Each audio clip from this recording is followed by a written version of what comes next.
l'habitude de l'annoncer pour être sûr que vous rappellerez où c'est. Nous voulons lire dans Matthieu, le chapitre 15 de Matthieu, en commençant au verset 21. Jésus, étant parti de là, se retira dans le territoire de Tyr et de Sidon. Et voici, une femme cananéenne qui venait de ces contrées lui cria, « Aie pitié de moi, Seigneur, fils de David.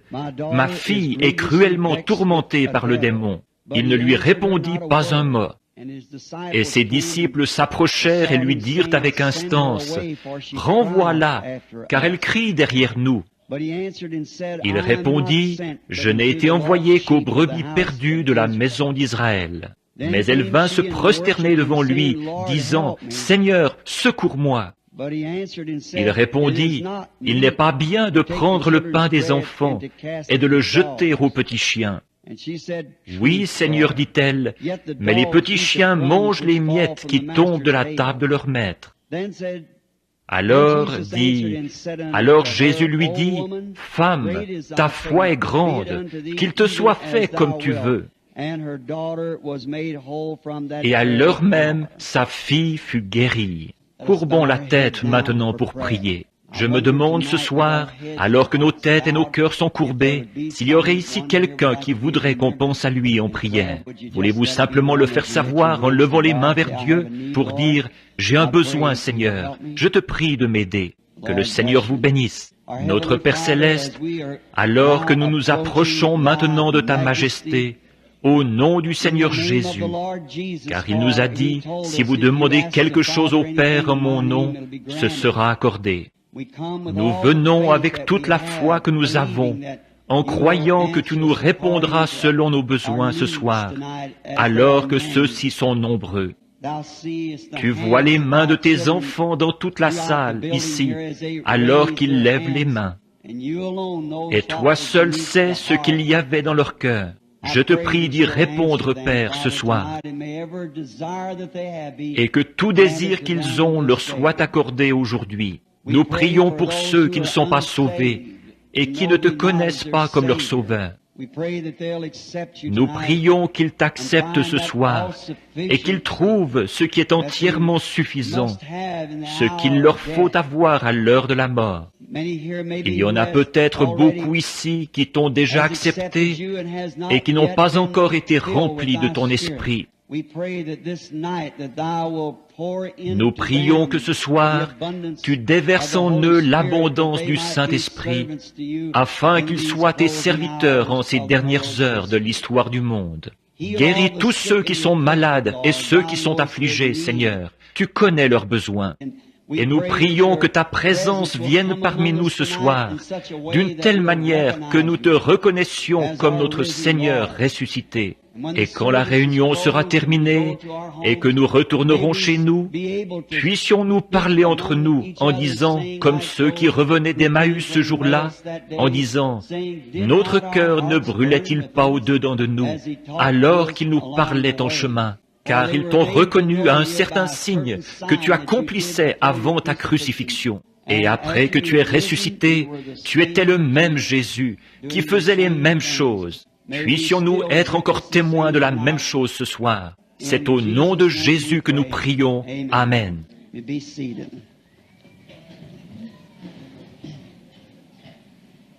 Vous pouvez vous asseoir. J'ai passé tout le temps que j'avais hier soir sur le thème de « Nous voudrions voir Jésus ». Et après avoir dû présenter le type de réunion que nous avons et comment l'accepter, ce que frère Borders se chargera de faire, comme à l'ordinaire, pour les étrangers, chaque soir qui va suivre.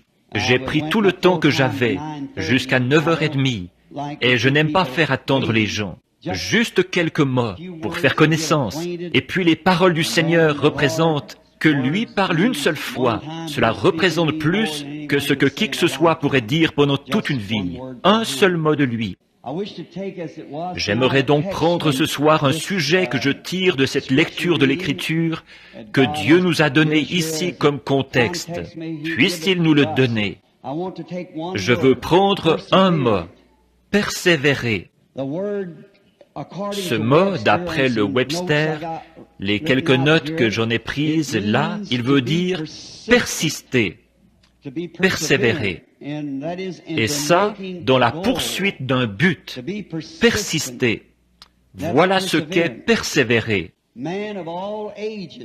Des hommes de tous les âges qui ont foi en ce qu'ils essayent d'accomplir ont persévéré.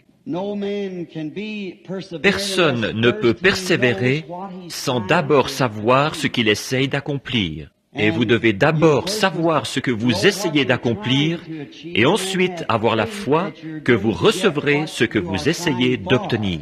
Et cela vous fait persister. Quelque chose que vous savez être vrai. C'est comme ça qu'est fondée la foi. La foi n'est pas fondée sur un mythe et sur quelque chose qui est bien simplement de dire « va faire ceci ou faire cela » sur les paroles d'un homme.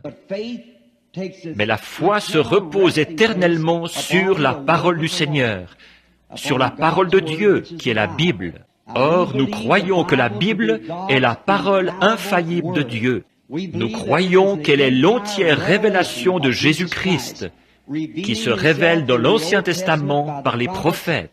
Dieu qui se fait connaître à travers son Fils, Jésus-Christ, et en lui la plénitude de la divinité habitait corporellement. Il a été crucifié pour nos péchés, il est mort, il a été enterré, il est ressuscité le troisième jour, il est monté au ciel, et il est de retour ici sous la forme du Saint-Esprit. Dieu qui habite, autrefois Dieu au-dessus de nous, en Christ Dieu avec nous, maintenant Dieu en nous. C'est Dieu qui retourne dans l'homme pour être adoré à travers l'homme, l'intermédiaire de Dieu. Dieu ne fait rien sans avoir un homme comme intermédiaire, comme aide. Et maintenant, des hommes qui ont eu foi en Dieu ont été très persistants dans ce qu'ils essayent de faire. Et prenons des hommes de toutes conditions sociales. Par exemple, George Washington, ici à Valley Forge. Après avoir prié toute la nuit dans la neige, jusqu'aux hanches, il était complètement trempé, jusqu'à la ceinture, et la rivière était toute en glace. Mais il a reçu une vision de Dieu. Il a reçu la foi que Dieu allait lui donner la victoire. Et là, la rivière ne doit pas avoir contenu trop de glace, pourtant. Plus des 2/3 de son armée n'avaient même pas de chaussures aux pieds. Leurs pieds étaient enveloppés dans des chiffons. Ils étaient debout par ce froid. Mais il ressentait quand même dans son cœur que Dieu lui avait donné la victoire. Il avait prié jusqu'à exaucement.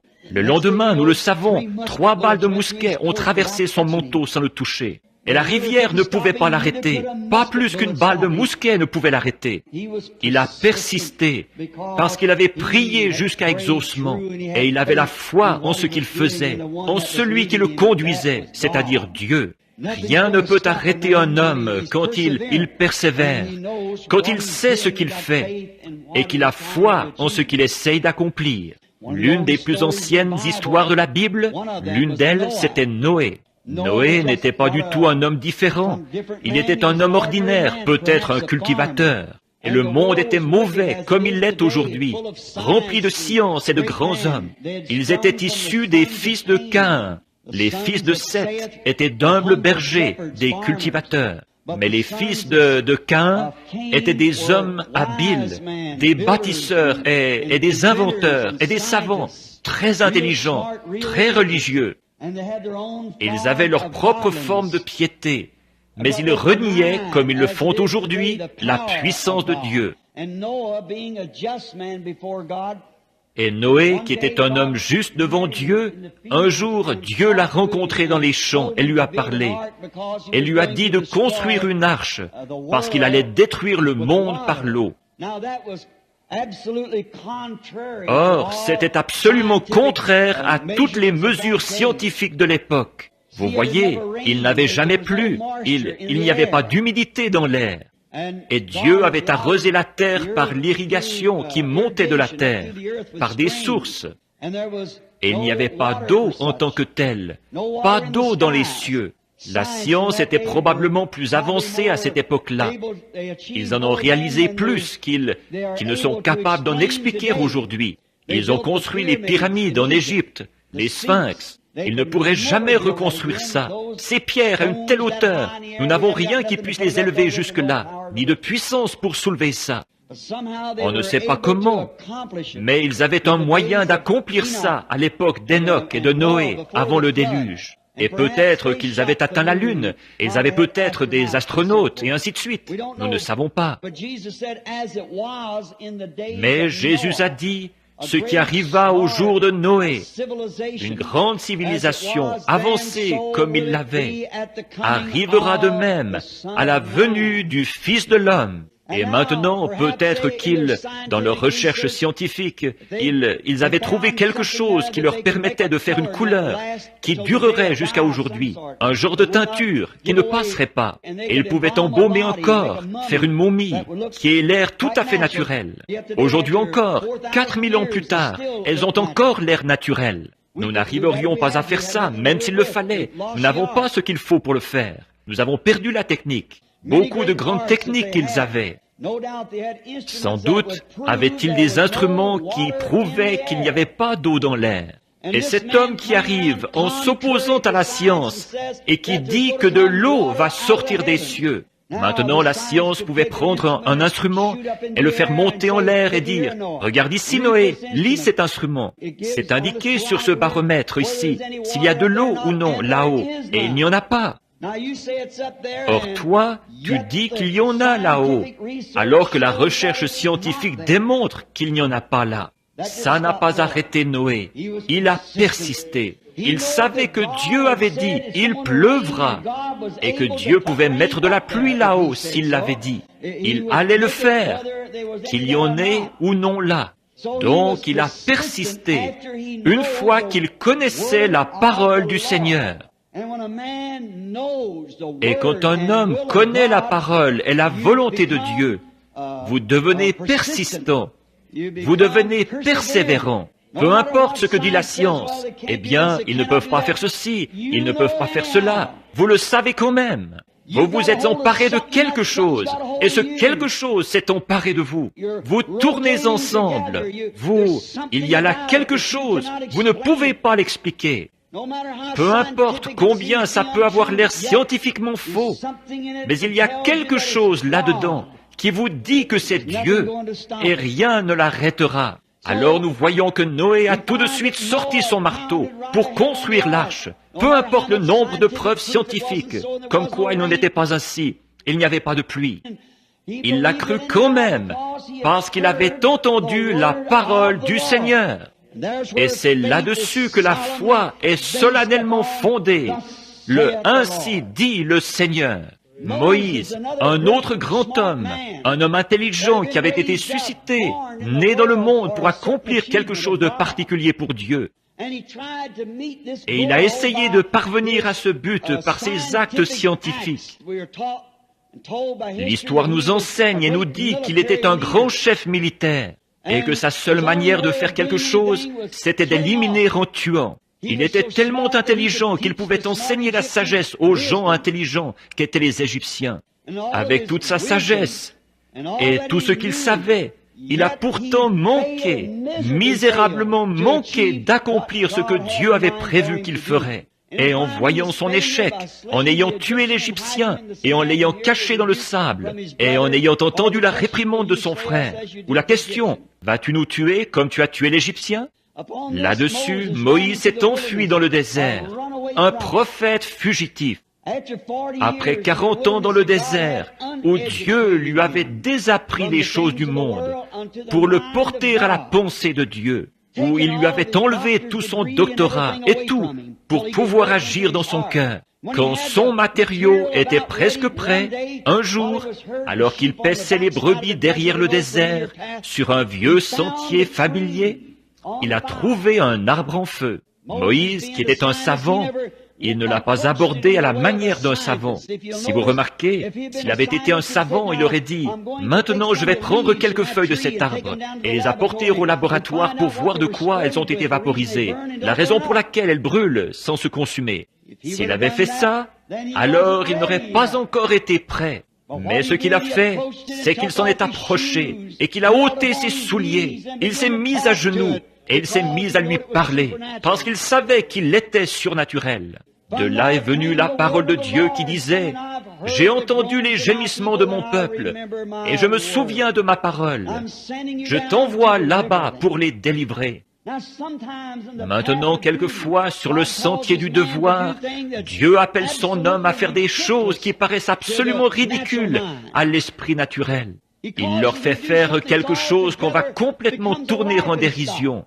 Par exemple, et si Moïse avait échoué, alors qu'il était un jeune homme de 40 ans, un militaire, et le trône, il avait son pied dessus, toutes les armées de l'Égypte sous son contrôle, et d'avoir échoué comme ça, et le voilà qui s'en va en Égypte le lendemain matin, après avoir rencontré cet ange dans le buisson, sans rien d'autre à la main qu'un vieux bâton tordu ramassé dans le désert. Et sa femme assise sur un mulet, avec Gershom sur la hanche, lui la barbe blanche qui descendait très bas, peut-être jusqu'à la taille. Il avait 80 ans, sa tête chauve qui luisait au soleil, et un bâton à la main, les yeux fixés sur le ciel, et le sourire aux lèvres. Quelqu'un aurait pu dire, « Moïse, où vas-tu » Il a dit, « Je m'en vais en Égypte, prendre le contrôle. » Alors qu'il n'y était pas arrivé avec une armée, comment va-t-il y arriver avec un bâton tordu ? Oh, mon vieux, tu as perdu la raison, tu as perdu la tête. C'était une invasion par un seul homme.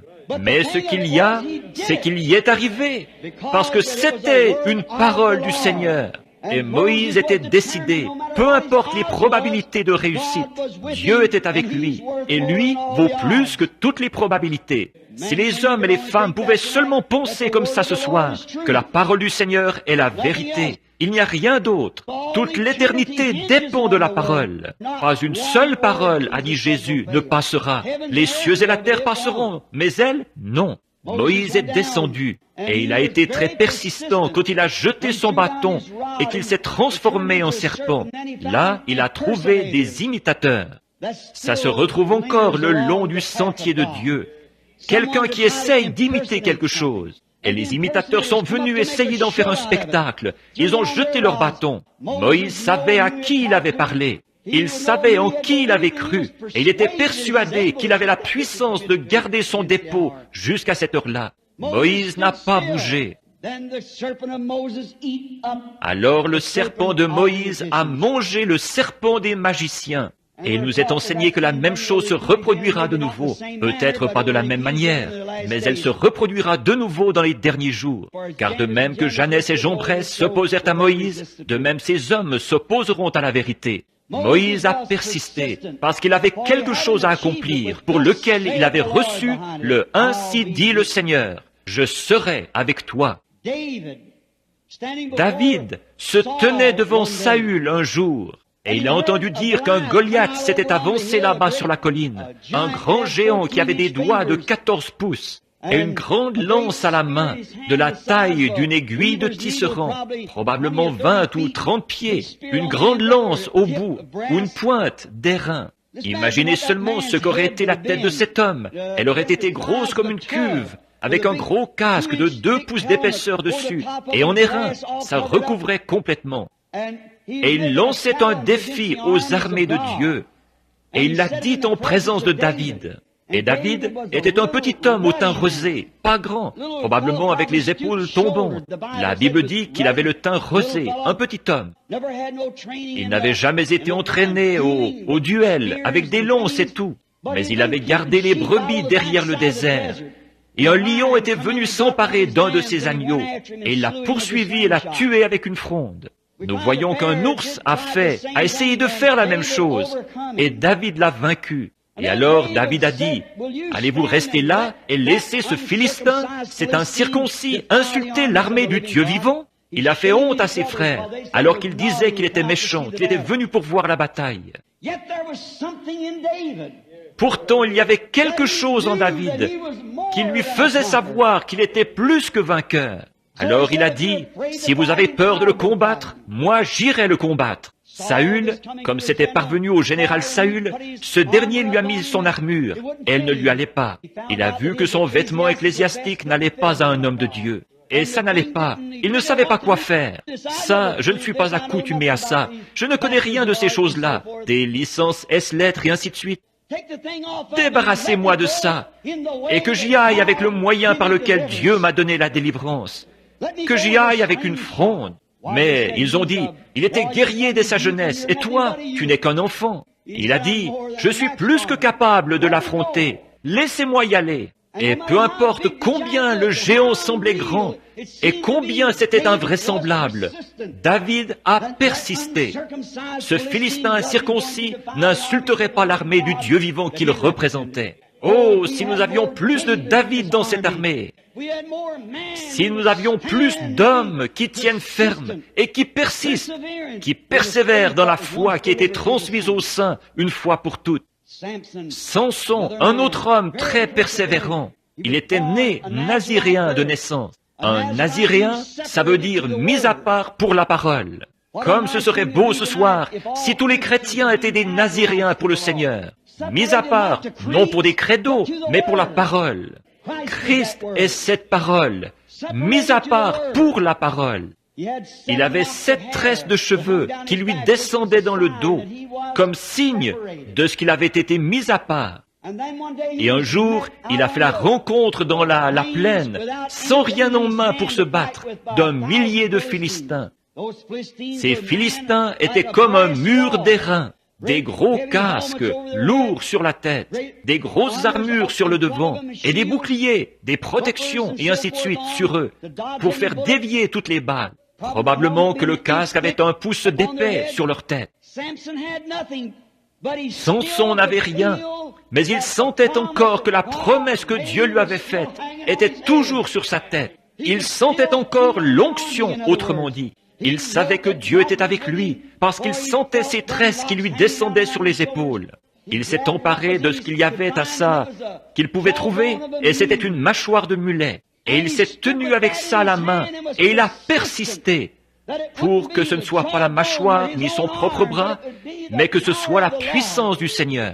Et la puissance du Seigneur est venue sur lui, et il a battu avec cette mâchoire 1 millier de Philistins. Comment est-ce qu'il y est arrivé? Cette vieille mâchoire toute cassante, ravagée par le désert, en la cognant contre une pierre, elle aurait volé en éclats. Et sur les casques que portaient ces Philistins, qui descendaient bas, et qui avaient des grandes plaques sur les côtés pour couvrir les épaules, d'1 pouce d'épais et en airain. Il s'est tenu là avec sa mâchoire, et il en a abattu 1 millier. Il est dit, l'Esprit de l'Éternel le saisit. Il a persisté. Un jour, un lion l'a poursuivi, et il n'avait rien en main. Mais l'Esprit de l'Éternel l'a saisi, ses tresses lui descendaient toujours sur les épaules, il a déchiré le lion avec ses mains. Il a été très persistant parce qu'il savait que la promesse de Dieu était avec lui. Il pouvait accomplir n'importe quoi parce que la promesse de Dieu était avec lui pour délivrer. Jean était tellement sûr, Jean-Baptiste, quand il est né, il savait que ce serait lui, une fois qu'il était assez grand pour comprendre, vers 9 ans. Son père était sacrificateur. D'habitude, ils suivent les traces du père. Mais il n'est pas allé dans les écoles et dans les séminaires parce qu'il savait que sa tâche était trop importante. Il devait annoncer le Messie. Nous savons que c'est ce que l'ange avait dit. Il savait qu'il était représenté dans l'Écriture, la voix de celui qui crie dans le désert.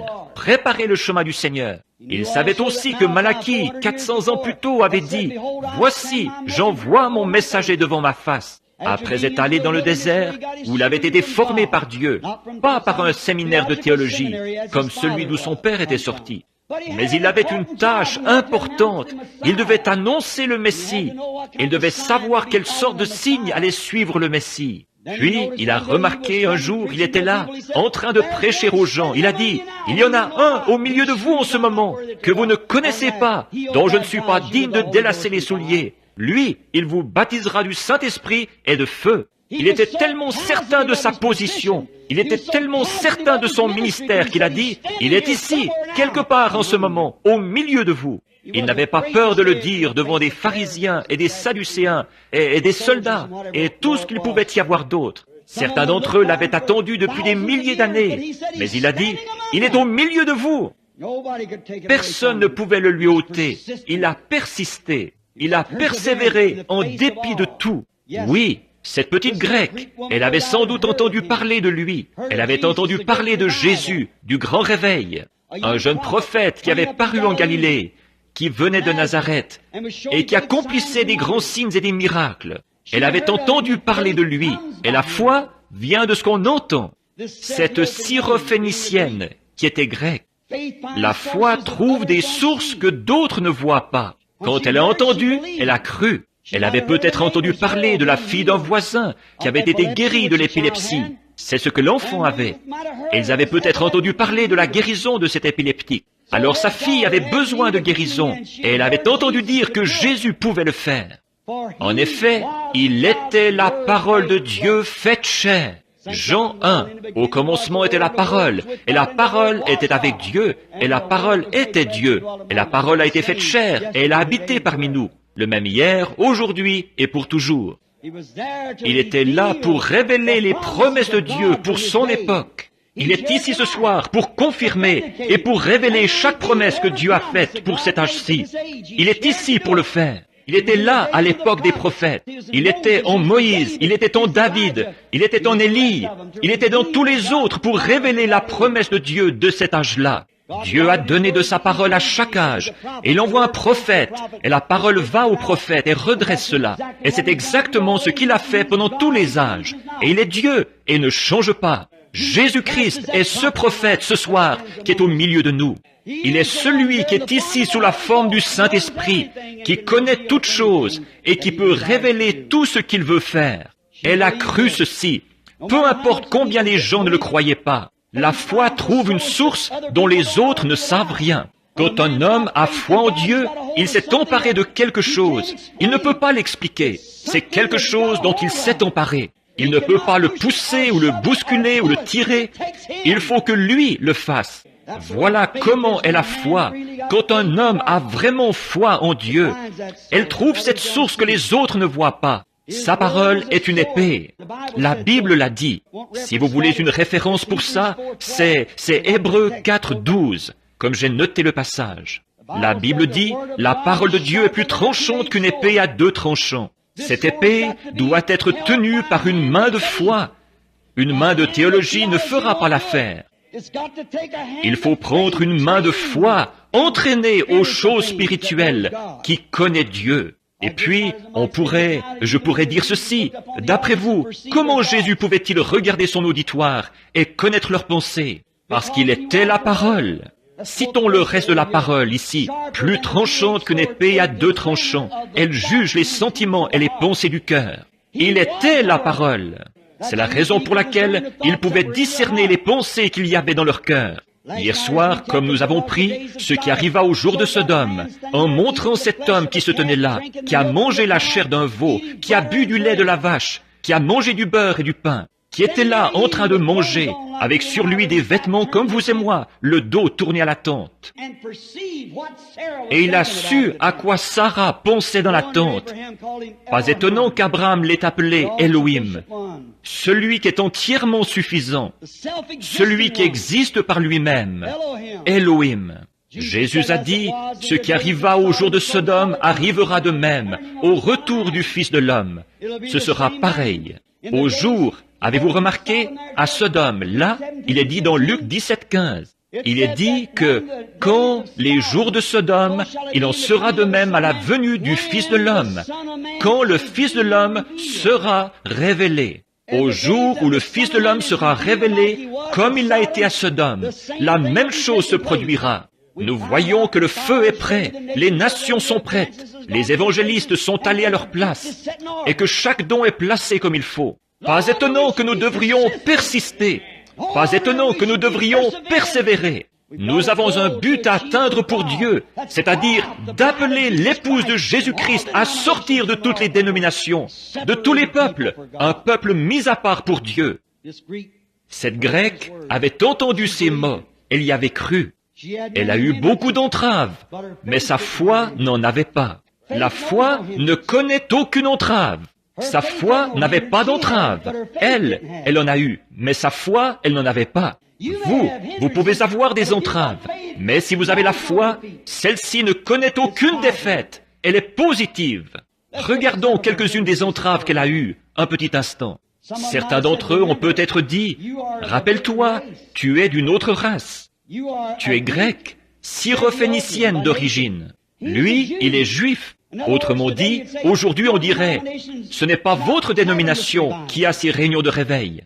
Ça ne change rien, que ce soit votre dénomination ou pas. Cette femme ne s'occupait pas de savoir quelle dénomination c'était. Elle était un être humain qui avait été créé par Dieu, et elle avait un besoin, et elle avait la foi, et elle allait l'obtenir. Que sa dénomination collabore ou non, ça ne changeait rien pour elle. Elle s'est mise en route. Peut-être qu'un autre critique l'a rencontrée en chemin et lui a dit, « Mais les jours des miracles sont passés. Nous n'avons plus de miracles. » C'était peut-être un juif, une fois qu'elle était entrée, qu'elle était dans ce pays où Jésus était, de l'autre côté, en Galilée. Les jours des miracles sont passés, ça n'existe pas. Elle a quand même persisté, elle a persévéré. La barrière de la dénomination ne l'a pas arrêtée, pas plus que tous ceux qui disaient que les jours des miracles étaient passés. Elle savait que ce n'était pas vrai. D'abord, elle avait quelque chose dans son fort intérieur qui lui disait qu'elle allait obtenir ce qu'elle demandait. Oh, les amis, ce soir, si seulement vous pouviez saisir ça dans votre cœur, que Dieu est ici pour vous donner ce que votre cœur désire. Si vous remplissez ces conditions, rien ne peut résister. Il y a peut-être un groupe de femmes qui sont venues vers elle et qui ont dit, « Regarde Sœur Lydia » ou son nom là, peu importe ce que c'était. Est-ce que tu comprends que ton mari va te quitter si tu fais ceci? Sans aucun doute, elle aimait son mari, mais elle ne pouvait pas maudire ou bénir ce qu'elle avait en elle. Quelque chose lui faisait savoir. Sa fille se mourait d'épilepsie et il fallait qu'elle parvienne à Jésus. Et quand elle arriverait là, quelque chose allait se produire, mari ou pas. Certains d'entre eux disaient peut-être, « Eh bien, qu'est-ce que tu vas faire de cet enfant malade si ça échoue ?» Mais elle savait que ça n'échouerait pas. Il y avait quelque chose en elle qui lui disait que ça ne pouvait pas échouer. S'il n'a jamais été Dieu, il reste toujours Dieu. Cela ne peut pas échouer. Par conséquent, elle a persévéré de plus belle. Et puis, certains d'entre eux disaient peut-être, « Le cercle auquel tu appartiens dans la société, ils vont se moquer de toi. » Qu'ils se moquent ou pas, pour elle, ça ne changeait rien. Il y avait quelque chose en elle. Elle a persévéré de plus belle. Certains d'entre eux disaient peut-être, « Tu vas être mise à la porte de ton église. » Mise à la porte ou pas, elle était en route. Quelque chose l'attirait vers Jésus. Rien ne lui ferait obstacle, aucune entrave. Elle a persévéré. Rien ne lui a fait obstacle. Finalement, elle est arrivée là où il était. Beaucoup de gens pensent que, pour la simple raison que vous arrivez là où il est, tout est terminé. C'est faux. Il peut venir ici dans cette salle ce soir et montrer qu'il est vivant, après 2000 ans, par les choses qu'il a promis de faire en ce jour-ci. Il l'a fait hier soir, il le fait chaque soir, il le fait partout. Il prouve qu'il est toujours vivant. Et vous pouvez être en sa présence. Mais ce n'est pas ça. Non, monsieur. Parfois, vous vous heurtez à des difficultés quand vous entrez dans sa présence. Elle l'a fait. Quand elle est arrivée, alors Jésus a dit qu'il n'avait pas été envoyé à sa race à elle. Celui-là même à qui elle était venue en croyant en lui, l'a rejeté. Ça, c'est une leçon. Celui-là même qui, elle avait passé toutes ses portes de tristesse et de déception et tout pour arriver là, à cause de quelque chose qui vibrait en elle, qui lui disait d'y aller. Quand elle est arrivée là, auprès de lui, il l'a rejeté tout net. Et en plus, il a dit que sa race à elle n'était qu'une bande de chiens. Il n'est pas bien que je prenne le pain des enfants pour vous le donner, à vous les chiens. Et s'il avait traité les pentecôtistes de chiens, oh là là, je ne sais pas ce qui serait arrivé. Et s'il avait dit chien méthodiste, chien baptiste, à mon avis, il serait retourné dire au pasteur qu'il avait bien raison après tout, que cet individu-là n'avait rien de bon. Mais si vous vous êtes emparé de quelque chose et que quelque chose s'est emparé de vous, ce sera différent. Je ne suis pas envoyé vers vous, race de chiens. Il n'est pas bien que je prenne le pain des enfants et que je vous le donne. Je n'ai pas été envoyé vers vous. Votre réveil n'est pas, votre cercle ne soutient pas ceci, et je n'ai pas été envoyé vers vous. Et il n'est pas bien que je prenne mon temps pour vous, alors que vous n'êtes que des chiens. Et pourquoi est-ce que je gaspillerais mon temps pour vous? Quelle déception ça aurait été pour une femme qui n'aurait pas eu de foi, qui n'aurait pas été décidée. Oh, si seulement l'Église pouvait voir cela. Mais elle a continué à tenir bon. Elle n'était pas une plante de serre chaude qu'il fallait dorloter, une du genre qu'il faut vaporiser partout, vous savez, pour en éloigner les insectes. Une belle plante en bonne santé, on n'a pas besoin de la vaporiser. Une belle plante en bonne santé, les insectes ne peuvent rien lui faire. Elle est en pleine santé. Et une bonne foi en Dieu, née de nouveau, une authentique vraie foi du Saint-Esprit, rien ne la repoussera. Ce n'est pas possible. Elle persiste. Elle poursuit le but que Dieu lui a promis. Rien ne la repoussera. Elle avance quand même. Oui, elle n'était pas hybride. Aujourd'hui, tout ce qu'on a, c'est hybride. Vous parlez de maïs hybride. Je vois ça sur les panneaux par ici. Ça ne vaut rien. Ça tue les gens. Regardez le Reader's Digest. Il dit que si les femmes continuent à en manger, ce qui va arriver, c'est qu'elles n'auront plus de bébés d'ici 20 ans. Elles ne pourront plus donner naissance à leurs enfants. Ça démolit au point que le cancer s'installe. Oh, toute la chose est rongée par les vers. Ça donne certainement le coup fatal à la science sur l'évolution. Jésus a dit, Dieu a dit au commencement, que chaque semence produise selon son espèce. Prenez du maïs hybride et hybridez-le et plantez-le. Plantez la même semence l'année suivante. Vous n'aurez rien. Vous avez un grain qui semble plus beau, mais vous n'avez rien. Ils ont hybridé tout ce qu'il y a au monde. Prenez un mulet ou prenez un âne et hybridez-le avec une jument. Ça vous donne un mulet. Mais ce mulet ne peut pas se reproduire à son tour. C'est la chose la plus ignorante qu'il y ait sur terre. J'en ai conduit toute ma vie ici. Il attendra jusqu'à la toute dernière minute de sa vie pour vous donner une ruade. Il ne sait rien. Vous ne pouvez rien lui apprendre. Vous lui parlez, il est exactement comme beaucoup de soi-disant chrétiens aux longues oreilles. Ils braient. Et ils ne savent même pas pourquoi ils braient. Les jours des miracles sont passés. La guérison, ça n'existe pas. Mais prenez un beau, il ne sait pas d'où il vient, il ne sait pas qui sont papa et maman. Mais un vrai cheval pur sang sait qui était son papa, qui était sa maman, qui était son grand-papa, son arrière-grand-papa, son arrière, jusqu'au commencement. Il sait d'où il vient. De même, un authentique chrétien né de nouveau sait d'où il vient. Son origine ne remonte pas à John Wesley, à Luther ou à quelqu'un d'autre. Cela a commencé le jour de la Pentecôte, quand Dieu lui-même est venu parmi son peuple. Et il est la parole manifestée. Vous pouvez lui dire la parole et il dira « Amen ». L'autre dira « Ça, je ne sais pas ». Vous voyez cet âne, cet hybride ? Vous voyez, il ne sait pas où il va, il ne sait pas d'où il vient, il est bien mal en point. Cette femme n'était pas de ce genre-là. Elle n'était pas une plante hybride. Elle s'était emparée de quelque chose. On n'avait pas besoin de la dorloter, de la vaporiser et de dire « Écoute ma chérie, s'il te plaît, là, je t'en supplie, tu devrais venir. » Non, monsieur, personne. Tout essayait de lui faire obstacle. Un vrai chrétien combat pour sa place. Il doit se tenir seul, lui et Dieu. Et il combat pour chaque pouce de terrain. Alors, on n'a pas besoin de les dorloter. Voilà ce qui ne va pas dans l'église pentecôtiste aujourd'hui. On a des bébés pentecôtistes qu'on a sans cesse aspergés et sur qui on a vaporisé ceci, cela et autre chose, au point que c'est devenu un tas d'hybrides. Ce dont nous avons besoin aujourd'hui, c'est d'un grand ménage, de la chair jusqu'au concierge, et de recommencer, et de faire naître de la vraie foi chez les gens. Oui, non, elle n'était pas hybride, comme l'est une prétendue moisson de croyants aujourd'hui. Qu'est-ce qu'elle a fait? Elle a admis qu'il avait raison. La parole et la foi admettent toujours que la parole a raison. Amen. Si votre foi ne dit pas Amen à chaque mot de la parole de Dieu, alors il y a quelque chose qui ne va pas dans votre expérience. La Bible a dit qu'il est le même hier, aujourd'hui et pour toujours. Si elle ne dit pas Amen à cela, alors il y a quelque chose qui ne va pas. Jésus a dit, les œuvres que je fais, vous les ferez aussi.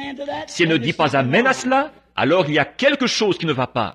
Si elle ne dit pas Amen à chaque parole de la promesse de Dieu, alors il y a quelque chose qui ne va pas. Elle a admis qu'il avait raison. Elle a admis qu'elle n'était rien d'autre qu'un chien. Mais elle voulait avoir des miettes. Nous, ce ne serait pas pareil. Oh non. Nous, il faut qu'on nous donne un bon siège. Et s'il ne s'occupe pas de moi le premier soir, je n'y retournerai pas le soir d'après. Mais vous voyez, oh, elle était bien différente. Repoussée et rebutée, rembarrée, envoyée promener, peu importe, elle était décidée. Elle a persisté, persévéré. Quelque chose à l'intérieur d'elle lui disait qu'elle allait l'obtenir. Peu importe combien de temps elle devrait attendre, ce qu'elle devrait traverser, elle allait l'avoir de toute façon. Elle voulait les miettes.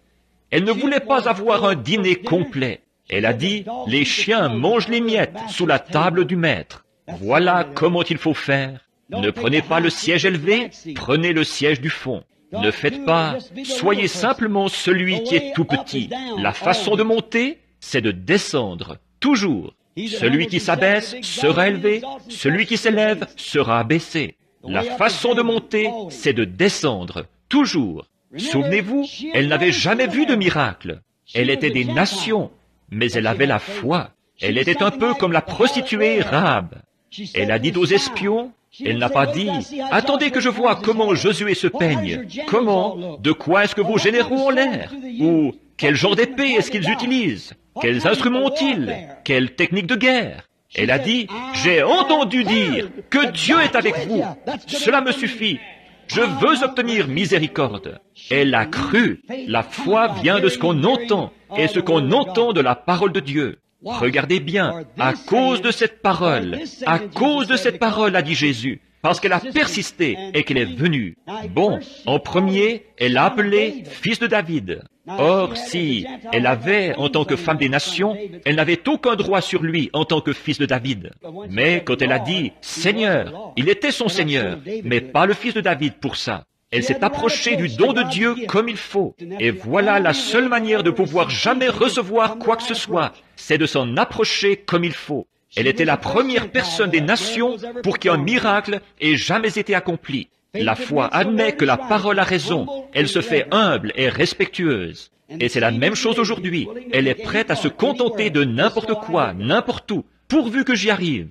Avez-vous déjà remarqué que Marthe, en présence de Jésus, elle a eu de la persévérance? Marthe, quand elle est sortie, même si elle avait un frère qui l'aimait, même si elle avait ouvert sa maison et qu'elle avait quitté l'église, et ainsi de suite, et que Lazare et lui étaient amis, et Lazare était mort dans la tombe, elle y était depuis 4 jours, il se décomposait déjà. Le nez s'était affaissé, la chair se défaisait de ses os, il était mort. Je parlais à une femme qui est d'une autre foi, qui ne croit pas qu'il ait été plus qu'un simple prophète ou un homme bon. J'admets qu'il était prophète, seulement il était plus qu'un prophète. Il était le Dieu des prophètes. Il était tout ce qu'étaient les prophètes. C'était en lui, plus Dieu. Et tout ça ensemble, c'était lui. En chemin, un soir, elle m'a dit, « Si je vous prouve, monsieur Branham », elle disait, « Je ne trouve qu'un seul défaut à votre message. » J'ai dit, « J'espère que le Seigneur aussi, qu'il n'y a qu'un seul défaut qu'il trouve en moi. » Elle a dit, « Vous faites trop de cas de Jésus. » Elle a dit, « Vous le faites Dieu. » J'ai dit, « Il était Dieu. S'il n'était pas Dieu, il a été le pire séducteur que le monde ait jamais eu. » Elle a dit, « Vous le rendez divin. » J'ai dit, « Il était divin. » Oh, elle a dit, il était un homme bon. J'ai dit, il était plus qu'un homme bon, il était Dieu, il était réellement divin.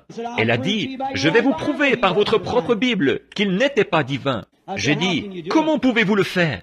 Elle a dit, dans Jean au chapitre 11, quand Jésus est allé à la tombe pour ressusciter Lazare, la Bible dit qu'il pleura. Et j'ai dit, est-ce là votre référence biblique? J'ai dit, oui. J'ai dit, vous échouez. Elle a dit, comment pouvait-il être divin et pleurer? J'ai dit, il était à la fois homme et Dieu. C'était un homme qui pleurait, certainement. J'admets que c'était un homme qui pleurait. Mais quand il s'est tenu près de la tombe, qu'il a redressé son petit corps frêle, et qu'il a dit, Lazare, sors! Et qu'un homme qui était mort depuis 4 jours s'est levé sur ses pieds et a repris vie, c'était plus qu'un homme.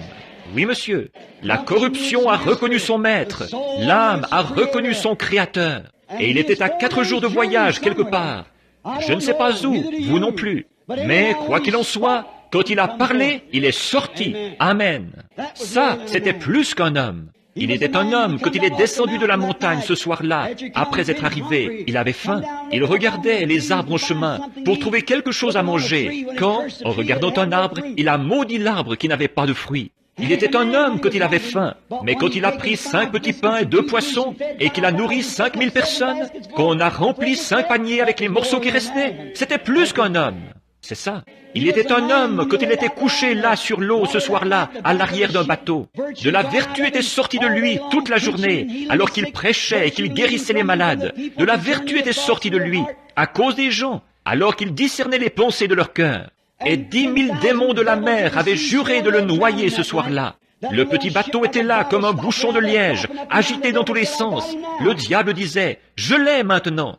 Et il semblait que tout était fini. Mais une fois qu'il s'est levé, qu'il est monté et qu'il a posé le pied sur le bastingage du bateau et qu'il a levé les yeux et qu'il a dit « Silence, tais-toi » et que les vents et les vagues lui ont obéi, c'était plus qu'un homme, c'était Dieu. Il était un homme quand il a imploré miséricorde sur la croix, c'est vrai. Quand il a crié pour qu'on lui donne à boire et qu'ils lui ont donné du vinaigre, c'était un homme. Quand il est mort, sanglant, pleurant, crucifié, cloué à une croix, il était un homme.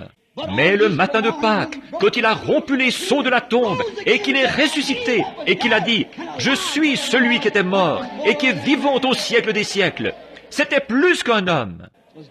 C'était Dieu dans un homme, son Fils. Pas étonnant que Marthe, qui comprenait cela, ait persévéré en présence de Jésus. Elle a dit, « Si tu avais été ici, mon frère ne serait pas mort.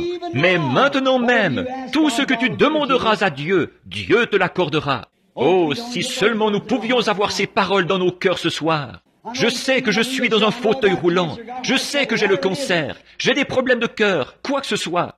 Je sais que le médecin dit que la fin de mes jours est proche. Mais maintenant même, Seigneur, tout ce que vous demandez à Dieu, il le fera.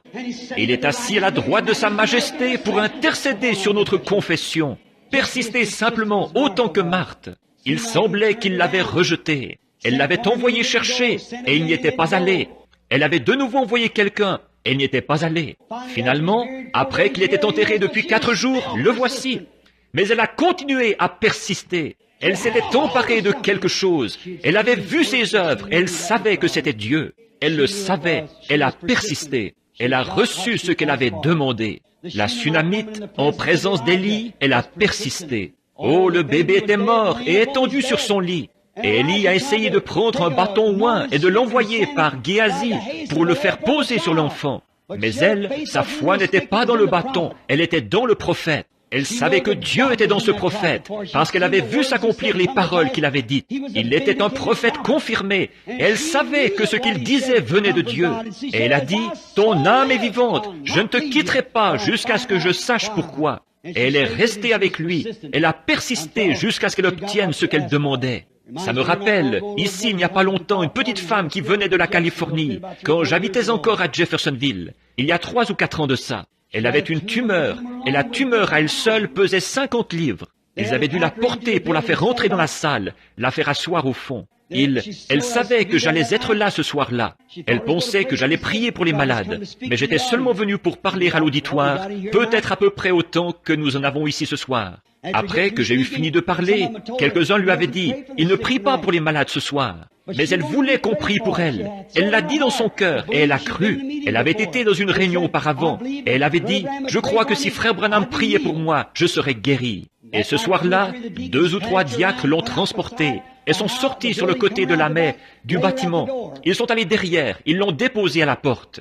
Je sortais avec Billy Paul par l'arrière. Elle m'a attrapé par la jambe de pantalon, comme ça. Elle a dit, « Frère Branham, elle a dit, j'ai toujours cru que si vous le demandiez à Dieu, Dieu me guérirait. » J'ai posé la main sur elle, j'ai dit, « Alors sœur, qu'il vous soit fait selon votre foi. » Quelques mois plus tard, je la rencontre dans une réunion là-bas. Elle était là, avec une taille parfaite. La tumeur de 50 livres était partie. Elle a dit, j'emmènerai n'importe quelle femme ici dans le vestiaire et qu'elle voie si j'ai une cicatrice quelque part. Voici la photo de ce que j'étais. Qu'est-ce que c'était? Qu'on prie pour les malades ou non, elle a persisté. Elle était venue de la Californie pour être guérie. Et elle ne retournerait pas autrement que guérie. Elle a persisté. Je me souviens d'avoir été appelé au chevet d'un garçon qui se mourait, ici il y a quelques années, de la diphtérie noire. Il ne voulait pas me laisser rentrer parce que j'avais des enfants. Le docteur a dit, « Vous ne pouvez pas entrer là, vous êtes un homme marié. » Je savais qu'il était catholique, alors j'ai dit, « Si ce garçon était catholique, est-ce que vous laisseriez entrer le prêtre? Il a dit, oui, mais lui n'est pas marié. J'ai dit, il visite les enfants et tout. Il a dit, ce n'est pas la question, monsieur Branham. J'ai dit, vous laisseriez entrer un prêtre pour lui donner les derniers sacrements. Là, ce sont les derniers sacrements. Ce garçon est en train de mourir. Laissez-moi aller le voir. Eh bien, j'ai fini par le convaincre. Et il m'a déguisé comme quelqu'un du Ku Klux Klan ou quelque chose, toutes sortes de choses sur moi. Et la brave mère et le brave père se tenaient là. J'avais quitté une réunion, et là, la brave mère et le brave père avaient dit, « Si vous venez prier, mon enfant vivra. » Le garçon avait environ 17, 18 ans. Il avait un cardiogramme, un genre de machine là. Il était inconscient depuis 2 ou 3 jours et il n'avait connaissance de rien. La mère et le père m'ont reçu quand je suis entré. Je me suis agenouillé et j'ai prié une simple petite prière de foi. J'ai dit, « Monsieur, croyez-vous en Dieu ?» Il a dit, « De tout mon cœur, tout ce que je veux que vous fassiez, c'est de le demander à Dieu. Dieu le donnera. » J'ai dit, « Merci frère pour votre confiance, que je ne la trahisse jamais. » J'ai imposé les mains au jeune homme et j'ai prié, « Seigneur Jésus, que la foi de ce père et de cette mère se joigne à la mienne pour s'approcher de ton trône ce soir, que ce garçon vive et qu'il ne meure pas, car nous croyons. Au nom de Jésus, nous nous sommes relevés, et le père a tendu les bras et a pris la mère par-dessus le petit poumon d'acier, la chose où il respirait là, et il a dit, « Mère, n'est-ce pas merveilleux? N'est-ce pas merveilleux? Oh, c'est tellement merveilleux! » Et la petite infirmière qui était là, elle était stupéfaite. Sa petite coiffe a failli lui tomber de la tête. Elle a tourné les yeux et elle a dit, « Monsieur, je ne comprends pas. Comment pouvez-vous vous comporter comme ça, vous et votre femme, alors que votre fils est en train de mourir ?» Il a dit, « Ma petite, mon fils n'est pas en train de mourir. » Eh bien, elle a dit, le docteur a dit qu'il était en train de mourir. Elle a dit, ça, la machine qu'il y avait là, elle a dit, quand un cœur arrive aussi bas que ça, avec une telle fièvre, on n'a jamais observé dans l'histoire une seule fois où il se soit remis. Je n'oublierai jamais la foi de ce brave patriarche. Il faisait partie, je crois, du mouvement d'A.B. Simpson. Il s'est avancé et il a posé les mains sur les épaules. Il avait environ 60 ans. Il a posé les mains sur les épaules de cette jeune fille. Il l'a regardée dans les yeux. Il a dit, « Ma petite, toi tu regardes à cette machine. C'est tout ce que tu sais regarder. Mais moi, je regarde à une promesse par laquelle Dieu a dit qu'il allait le faire. Ça dépend de ce à quoi vous regardez. » Ils s'embrassaient, ils se réjouissaient là, frère. Et il est marié et missionnaire en Afrique maintenant avec 2 enfants. Pourquoi? Parce qu'un père et une mère ont pu tenir bon à l'heure la plus sombre. Persistez. Oui, monsieur. Persistez, ayez foi en Dieu. Le petit Miché, en présence de tous ses prophètes, ces 400 prophètes formés, il a persisté. Quand il a eu une vision de Dieu, même s'il s'opposait, ils l'ont rencontré et lui ont dit, « Maintenant, nous allons te réintégrer dans l'association. Si seulement tu veux bien dire la même chose qu'ils disent. » Il a dit, « L'Éternel est vivant, je ne dirai que ce qu'il me dira de dire. » Et sa vision, il l'a comparée à la parole de Dieu. Et il a prononcé sa prophétie, advienne que pourra. Ils ont dit, nous allons le jeter au cachot et lui donner de l'affliction, du pain d'affliction et de l'eau d'affliction. Et quand ils reviendront, il a dit qu'il s'occuperait de lui. Achab l'a dit. Il a dit, si tu reviens, Dieu ne m'a point parlé. Il a persisté. Il connaissait sa position. L'aveugle qui avait été guéri par Jésus ne pouvait pas discuter de leur théologie. Ils ont dit, qui t'a ouvert les yeux? Il a dit, un homme appelé Jésus de Nazareth. Ils ont dit, cet homme est un pécheur. Nous ne savons pas d'où il vient. Il leur a donné une bonne réponse. Il a dit, vous êtes les chefs religieux d'aujourd'hui, et cet homme m'a donné ma vue, et pourtant, vous ne savez pas d'où il vient. Il avait une assez bonne théologie à lui. Il ne pouvait pas discuter avec eux, mais il savait une chose, il voyait, et il n'avait pas honte. Son père et sa mère avaient honte d'en parler, mais pas lui. Il l'avait vu, il l'avait senti, il en avait le résultat. Quelque chose le lui avait dit, et il a persisté. Philippe, dès qu'il a vu la leçon d'hier soir, quand il est arrivé en présence de Jésus-Christ, quand il a vu Simon, ou le frère d'André, Pierre est arrivé dans la présence, c'était Simon à l'époque, il est arrivé dans la présence de Jésus. Simon avait appris quand il était enfant que le Messie serait un prophète. Quand il est entré dans sa présence et qu'il lui a dit « Ton nom est Simon, et tu es le fils de Jonas », il a persisté. Il était prêt, alors, il est devenu le chef de l'Église. Quand Philippe a vu cela, il en connaissait un autre qui lisait beaucoup la Bible, qui connaissait la vérité. Il a persisté. Il est allé de l'autre côté de la montagne le chercher. Et quand Nathanaël est venu, un homme de renom, un véritable Hébreu, c'est certain, un homme, un Hébreu loyal, un homme vraiment bien, vraiment intègre. C'était un grand homme. Mais en présence de son sacrificateur et en présence de tous les autres, quand Jésus l'a regardé et qu'il a dit, « Voici un Israélite en qui il n'y a point de fraude. » Il a dit, « Rabbi, d'où me connais-tu? Je ne t'ai jamais vu auparavant. Comment as-tu su qui j'étais? » Il a dit, « Avant que Philippe t'appelle, quand tu étais sous l'arbre, je t'ai vu. » Il est tombé à ses pieds et il a dit, « Tu es le Christ, le Fils du Dieu vivant. Tu es le roi d'Israël. » Pourquoi? Il a persisté, en dépit de ce que n'importe qui d'autre pensait. Il avait rencontré la chose au sujet de laquelle il avait lu. Ce qu'il s'était attendu à trouver en Jésus, il l'avait trouvé. Une petite prostituée est sortie pour aller au puits un jour chercher de l'eau. Jésus était assis là, un homme ordinaire, portant des vêtements ordinaires, mangeant de la nourriture ordinaire, parlant un langage ordinaire, le langage commun de la rue, que tout le monde parlait. Elle lui a parlé, il lui a parlé. Il a trouvé où était sa faute et il a dit, « Va chercher ton mari et viens ici. » Elle a dit, « Je n'ai pas de mari. » Il a dit, « Tu as bien dit, tu en as eu 5, et celui avec qui tu vis maintenant n'est pas le tien. » Tout de suite, cette semence prédestinée dans son cœur a pris vie.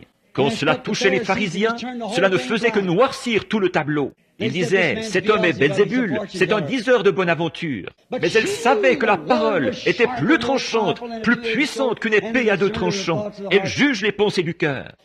Elle a dit, « Seigneur, je vois que tu es prophète. Nous n'en avons pas eu depuis 400 ans. Je vois que tu es prophète, mais nous savons que quand le Messie viendra, il nous dira ces choses. » Il a dit, « Je le suis, moi qui te parle. » Certainement que celui qui avait accompli le miracle ne dirait pas un mensonge. Il était prophète. Il a dit, « Je suis ce Messie. C'est moi qui te parle. C'est moi. Essayez donc de l'arrêter. » Si quelqu'un est déjà allé en Orient, vous savez, un homme dans la rue, il n'aurait jamais écouté une prostituée. Elle n'avait aucun droit de parole. Mais essayez de l'arrêter. C'est comme une maison au feu par un jour de grand vent. Rien à faire. Elle est tout de suite allée de par les rues en criant, « Venez voir un homme qui m'a dit les choses que j'ai faites. » N'est-ce pas là le Messie lui-même? Il est assis là-bas au puits en ce moment. C'est le Messie lui-même. Nous attendions la venue de cet homme et il est assis là-bas. Il m'a dit ces choses. La Bible dit que les gens ont cru à cause du témoignage de cette femme. En terminant, je dirais, je vois des gens d'origine espagnole assis ici. Je dirais ceci, j'étais au Mexique il n'y a pas longtemps, au stade là-bas, un genre d'endroit. Nous n'avions pas pu aller dans l'arène des taureaux ou la grande arène, mais nous avons eu un endroit où plusieurs milliers de gens s'étaient rassemblés. Frère Espinoza, un frère des Assemblées de Dieu, je pense. Vous le connaissez tous, de la Californie. C'est lui qui était mon interprète. Le soir précédent, un vieillard aveugle était passé sur l'estrade. Il ne voyait rien du tout. Je l'ai regardé. Je portais des bons souliers et des bons vêtements. Le pauvre vieillard en guenilles, les pantalons tout déchirés, son vieux chapeau recousu avec semblait-il de la ficelle. Elle était aveugle, la barbe blanche qui descendait. Ses grands pieds, là, et peut-être qu'il n'avait pas porté de souliers depuis des années, tout poussiéreux, complètement aveugle. Je l'ai regardé, je me suis dit, mon père aurait à peu près cet âge-là s'il avait vécu. Je me suis glissé vers lui, j'ai dit, « Bonjour, frère Espinoza a interprété. » J'ai posé mon pied à côté du sien pour voir. Il y avait un petit rideau qui traversait l'estrade, à peu près 4 à 5 fois plus large qu'ici. Je me suis dit, si mes souliers lui vont, je lui donnerai mes souliers. Oh, ses pieds étaient beaucoup plus grands que les miens. J'ai mis mes épaules contre les siennes, comme si j'allais lui donner une accolade. Ses épaules étaient plus larges que les miennes. Là, j'ai vu que je ne pouvais pas lui donner mon veston. Je me suis dit, oh Dieu, que puis-je faire? Le pauvre, il n'a probablement pas eu un seul vrai repas de sa vie. Et voilà, il en était à manger des tortillas jetées, quelque part par là. Et pourtant, le peu d'argent qu'il avait, il fallait qu'il le dépense pour payer un cierge, pour le faire brûler sur un autel en or d'1 million $, pour ses péchés, vivre dans une superstition et des ténèbres pareilles. Je me suis dit, quelle époque! Comment le sort peut-il être si mauvais? Je l'ai entouré de mon bras et j'ai crié, oh Dieu, aie pitié de lui! Il a hurlé, Gloria a Dios! Et vers ce moment-là, j'ai regardé autour de moi. Il y voyait aussi bien que moi. Il marchait sur l'estrade. Et le soir suivant, quand nous sommes entrés, il y avait un tas de vieux vêtements et de châles et de chapeaux, de 3 ou 4 pieds de haut, comme ceci tout du long. Comment pouvaient-ils savoir à qui tout ça appartenait? Pensez-vous qu'ils s'en souciaient? Ils étaient venus à l'église ce matin-là, à 8 ou 9 heures. Pas de siège où s'asseoir. Dehors, et la pluie qui tombait à verse. Elles s'appuyaient les uns contre les autres. Les femmes avec les cheveux qui pondaient, elles portaient des enfants et tout. La pluie tombait à verse. Ils étaient venus à 9 heures. Et moi, je n'allais être là que vers 8h30 ou 9 heures du soir. Ils voulaient être sûrs d'y être. Ils restaient là, à attendre que j'arrive. On m'avait fait descendre par une échelle de corde, à l'arrière du stade, où j'entrais comme ceci. Je m'avançais sur l'estrade. Billy Paul et un homme que j'appelais Mañana, ce qui veut dire demain, parce qu'il mettait toujours si longtemps à venir me chercher. Alors je disais, venez donc demain, vous avez gâché ça pour ce soir. Alors il m'a emmené là-bas, il m'a fait descendre, et je suis entré sur l'estrade. Frère Jack Moore, beaucoup d'entre vous le connaissent, près d'ici à Shreveport. Il était avec moi, et frère Espinoza, et plusieurs des frères. Alors, pendant que nous étions là, sur l'estrade, Billy est arrivé. J'entendais un grand râle, tout là-bas au loin. Il y en avait des milliers de milliers assis là. Billy a dit, « Papa, tu vas devoir faire quelque chose. » La petite femme de langue espagnole, là, il a dit, « Elle a un bébé mort dans ses bras. » Il a dit, « Ce bébé est mort ce matin. » Ils disent, « To et Mañana a distribué les cartes de prière. » Et il a dit, « Et il ne lui reste plus une seule carte de prière et moi non plus. Il ne m'en reste pas une. » Il a dit, « Et elle est décidée à amener ce bébé dans la ligne de prière. » Il a dit, « Nous en avons à peu près 400 là qui attendent qu'on prie pour eux. » J'ai dit, arrange-toi pour qu'elle ne s'avance pas, parce que si elle s'avance, tous les autres vont se mettre à faire pareil. Et j'ai dit, on ne peut pas faire ça. Dis-lui qu'elle pourrait peut-être se mettre dans la file demain. Nous serons encore ici demain pour lui donner une carte de prière. Il a dit, viens donc essayer, toi. Il a dit, j'ai 300 huissiers là qui n'arrivent même pas à la retenir. Et il a dit, elle ne doit même pas peser 90 livres. Et il a dit, on ne peut pas la retenir. Il a dit, elle vous file entre les jambes, elle leur saute par-dessus les épaules et tout avec ce bébé mort. Et j'ai dit, frère Jack, elle ne me connaît pas. Elle ne fera pas la différence entre moi et toi. Vas-y et prie pour le bébé. Et comme ça, ce sera réglé. Et j'ai dit, le bébé est mort? Il a dit oui. J'ai dit, je parlais de ce que la foi est la substance des choses qu'on espère. Et je parlais, et frère Espinoza a commencé à parler. Il me suivait comme je parlais. Frère Jack allait descendre prier pour le bébé. Et comme je me suis mis à regarder, je regardais devant moi, là. Il y avait là un petit bébé mexicain, sans dents, tellement il était jeune. Il souriait en me regardant, une vision. J'ai dit, attends une minute, frère Jack, amène le bébé ici. Alors, ils ont ouvert le chemin. Voilà la petite femme qui arrive, le chapelet aux mains. Elle se jette à terre en hurlant, Padre. Et je l'ai relevée, j'ai dit, ne faites pas ça. Elle avait une petite couverture rayée bleu et blanc, un petit bébé raide, à peu près long comme ça, reposait dans ses bras. J'ai dit, demandez-lui quand il est mort. Elle a dit qu'il était mort dans le cabinet du médecin ce matin-là vers 9 heures. Et ça, c'était vers 9h30 ou 10 heures ce soir-là. Et complètement trempée, elle était restée là. Elle avait les cheveux qui pendaient. Une belle petite femme. Et elle, probablement son premier bébé. Elle semblait avoir 25 ans ou quelque chose comme ça. Et j'ai dit, frère Espinoza, n'interprétez pas cette prière, parce que je viens d'avoir une vision d'un petit bébé ou d'un petit bébé là qui me faisait une risette. J'ai dit, c'est peut-être ce bébé-là. Et j'ai posé les mains sur la petite couverture et j'ai dit, bien-aimé Père Céleste, je ne sais pas ce que signifiait la vision, mais j'ai vu le petit bébé. Si ce bébé, tu es prêt à le rappeler à la vie, je vais demander sa vie au nom de Jésus-Christ. Il a poussé un cri et il a donné des coups dans la couverture et il s'est mis à hurler comme ça. Et le Voice des hommes d'affaires en a parlé il n'y a pas longtemps. J'ai dit, frère Espinoza, ne dites encore rien à ce sujet. Envoyez quelqu'un chercher ce bébé et cette femme et amenez-le chez le médecin. Allez chercher une attestation signée avant de publier ça là. J'ai dit, parce qu'il faut que ce soit vrai. On ne sait pas. Alors ils ont envoyé quelqu'un. Et le médecin a signé une attestation. Le bébé est mort de pneumonie double. Ce matin-là, à 9 heures dans son cabinet. Il ne respirait pas. Son cœur était arrêté. Il était raide mort. Et cette petite femme était là. Pourquoi? parce qu'elle avait persisté. Rien ne l'arrêterait. Elle a persisté. Elle a persévéré, même si son prêtre allait l'exclure de l'Église. Certainement qu'il l'aurait fait. Peu importe ce qui arriverait. Au moment où elle regardait à travers la clôture, quelques soirs plus tôt, elle avait vu ce vieillard aveugle recouvrer la vue. Si Dieu peut donner la vue aux aveugles, il peut ressusciter les morts. Et elle avait un besoin. Elle a persisté, comme la femme syrophénicienne. Elle a obtenu ce qu'elle désirait, parce qu'elle a persisté. Frères et sœurs, nous sommes dans la présence de Jésus-Christ. Il a dit, là où 2 ou 3 sont assemblés en mon nom, je suis au milieu d'eux. S'ils s'accordent pour demander quoi que ce soit, ils le recevront. Persistons maintenant en présence de Dieu, alors que nous courbons la tête. Notre bienveillant Père Céleste, voilà maintenant 30 et quelques minutes que nous parlons, ou plus, pour ton royaume. Dieu a fait la promesse. Dieu est tenu à sa promesse. Seigneur, souvenons-nous et soyons comme cette petite femme. Persistons. Si Jésus est ici au milieu de nous, alors accrochons-nous à lui jusqu'à ce que nous ayons obtenu ce pourquoi nous sommes venus. S'il y en a ici ce soir qui ne sont pas sauvés, puissent-ils tenir bon jusqu'à ce que la grâce de Dieu qui sauve les ait reçus. S'ils sont ici sans le baptême du Saint-Esprit, puissent-ils être comme cette petite femme, que ni le temps ni rien d'autre ne leur fasse obstacle. Ils vont tenir et persévérer jusqu'à ce que le Saint-Esprit remplisse leur vie de la grâce de Dieu. S'ils sont malades, qu'ils n'abandonnent pas. Puissent-ils tenir comme Jacob, comme il a persévéré. Il a tenu bon et il a dit, « Je ne te laisserai pas aller avant que tu ne m'aies béni. » Cette bénédiction, c'était la vie pour lui, et c'est ce qu'elle est pour nous ce soir.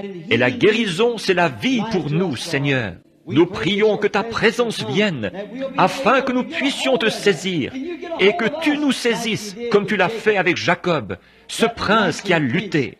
Que tu changes nos noms d'avoir été dans un registre d'église ici sur terre, à être dans le livre de vie de l'agneau au ciel. Persévérer, tenir bon, jusqu'à ce que Dieu confirme sa promesse en nous. Nous le demandons en son nom. Seigneur, nous savons qu'un mot de toi fera plus que des millions que quelqu'un d'autre pourrait prononcer. Viens, Seigneur, confirmer ceci, que j'ai dit la vérité. Tu es le même hier, aujourd'hui et pour toujours. Tu es la parole. Tu étais la parole qui était en Noé. Tu es la parole qui était en Moïse. Tu étais la parole qui était en Élie. Tu étais la parole qui était en David. Tu es la parole faite chair et qui est parmi nous ce soir. Tu es ici pour confirmer toutes les promesses que tu as faites pour cette heure-ci. Ce qui arriva au jour de Sodome, toutes ces promesses que tu as faites, tu es ici pour confirmer cela. Accorde-le ce soir, Père. Nous chercherons à te voir ici. Et puis que l'Église s'élève par la foi et qu'elle s'accroche et qu'elle dise « Je persévère, Seigneur. Je resterai ici comme le juge inique à qui la veuve s'accrochait. » Et si ce juge inique, pour se débarrasser de cette femme, lui a donné ce qu'elle désirait, combien plus le Père Céleste le donnera à ceux qu'il veut voir s'accrocher à lui ce soir. Accorde-le. C'est au nom de Jésus que nous prions. Amen. Le Seigneur soit béni. Je veux voir Billy. As-tu distribué des cartes? 200? Quelles sont celles que tu as distribuées aujourd'hui? H? Où est-ce qu'on avait commencé? À 1 hier soir, n'est-ce pas? Commençons ailleurs ce soir. La carte de prière ce soir, c'est H.